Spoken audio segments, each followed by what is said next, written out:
You're building Retrieval Augmented Generation (RAG) on Azure, and the first real decision is which embedding model to deploy. Get it wrong and you either overpay or ship with Retrieval. In the next few minutes, we'll build one ingestion pipeline end-to-end and choose between 3 Azure OpenAI embedding models: text embedding ada-002, text embedding 3 small, and text embedding 3 large. We'll deploy the model, pick the dimension count, wire it into Azure AI Search, and verify recall actually works. Here's the honest trade-off. Ada-002 is the old standard at 1536 dimensions. It works, but text embedding 3 small matches or beats it on benchmarks like MTEB while costing roughly 5 times less per token. Text embedding 3 large pushes quality higher at 3072 dimensions, but costs more and produces bigger vectors. My rule of thumb: start new projects on 3 small, reach for 3 large only when retrieval quality is measurably limiting your answers. Avoid ada-002 for greenfield work. Always check current Azure pricing, since these numbers shift. The architecture is simple and the same regardless of model. Documents land in Blob storage. A function reads each chunk, calls the Azure OpenAI Embeddings endpoint, and writes the resulting vector plus the source text into an Azure AI Search index. At query time, your app embeds the user's question with the exact same model and runs a vector search. The critical constraint: the model and dimension count used at ingestion must match the model and dimensions used at query time, or your similarity scores are meaningless. First, deploy your chosen model as an Azure OpenAI deployment. You give it a deployment name, which is what your code references, not the underlying model name. Here we deploy text embedding 3 small with the Azure CLI. Note the deployment name is yours to choose, so keep it descriptive. Capacity is set in thousands of tokens per minute, and embedding workloads during bulk ingestion can burn through quota fast, so size it for your batch job, not just steady state. Here's the lever most people miss.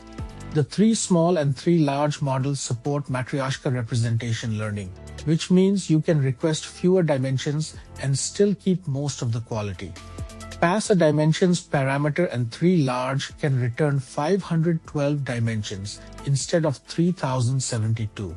Smaller vectors mean less storage, lower memory in AI search, and faster queries at a small recall cost.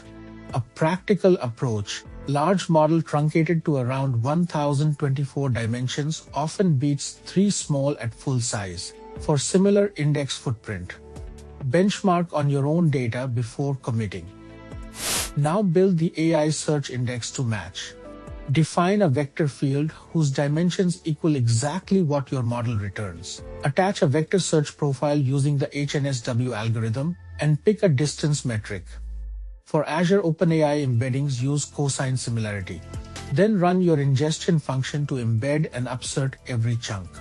If the field dimension and the model output disagree, indexing fails immediately, which is actually a helpful guardrail.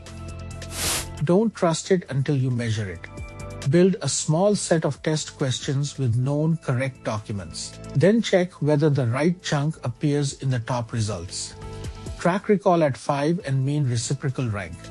Compare your candidate models on this same set rather than on a leaderboard. Also watch index size and query latency in the Azure portal. If 3 small at full dimensions already gives you recall above 90%, you don't need 3 large, and you shouldn't pay for it. So the playbook: default to text embedding 3 small for new projects. Reach for 3 large only when your own recall numbers justify it, and skip ada-002 for anything new.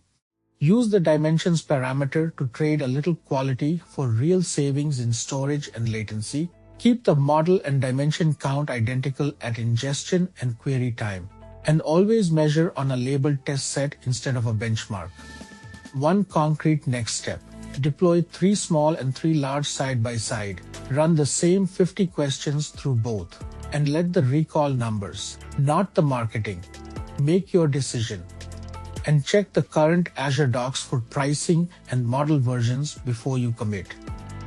If this helped, do me a favor, hit the like button, subscribe, and tap the bell so you don't miss the next one. See you in the next video.